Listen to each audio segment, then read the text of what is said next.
सकाळु सकाळु निदरू उठु उठु माँ महालक्ष्मी दर्शन मिल जाता। आम घर लक्ष्मी जी कि आमर गोमाता। तो सकाळु सकाळु आज उठिक दर्शन ही मोर दिन टी आरंभ करी।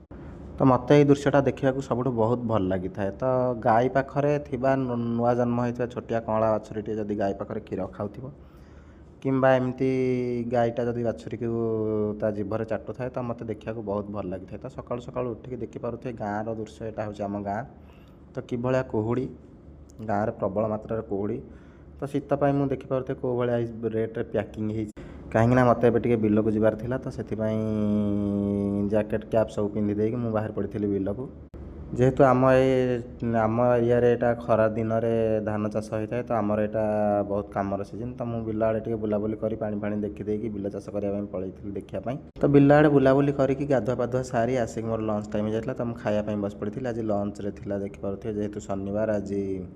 तो लंच रे थिला मोर भात डाली आउ भजा साग भजा। तो जो दृश्यटा कि मुझे कहती मोर सबुठ फेवरेट। तो खाई सारिक बाहर को आसिक देखे तो से दृश्यटा ही मतलब देखा मिलता आज।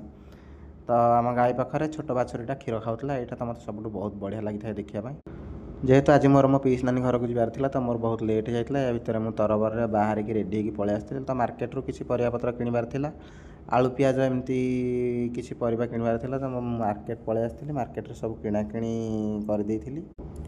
मुझे जेहेतु रेडी होगी पलि आसती जावाई। तो आलू गुड़ाक बाछिले तो जानी समस्ते कि आलू बाछिबार हाथ कलर आलू देहर मटीर कलर लगी जाए। तो आलूटा को मुझे दुकानी भाई को कही कि आलू मत बाछिकी तुम दे दियो कहीं मुझे आलू बाछि पारि मो हाथ में लगिज। देन मु पियाज बाछिबार लगी जाइली कहीं पियाजटा बाछिबा बहुत सहज। तो एतिकी पियाज ही मु बाछिकी देइथिली ओजन करने। तो ता भितर से भाई भी आलू बछा बछी सब करदे।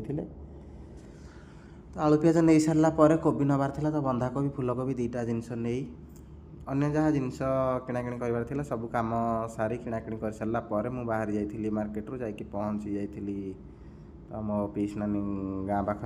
तो ता घर को जाई बुलाबुली कर किसी टाइम स्पेंड करदे ता घर सब कम मतलब जो कम मुझे जाइली। तो से कम किसी सारी मु पलि आसती घर को।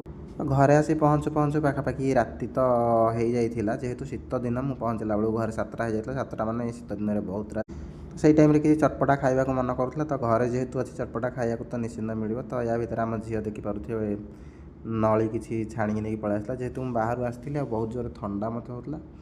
तो सही टाइम गरम गरम नली मत बहुत आराम लगे खायापी। तो 4-5टा नली खाया भितर मो पार्टी सब ऊपर छिड़ी जाता।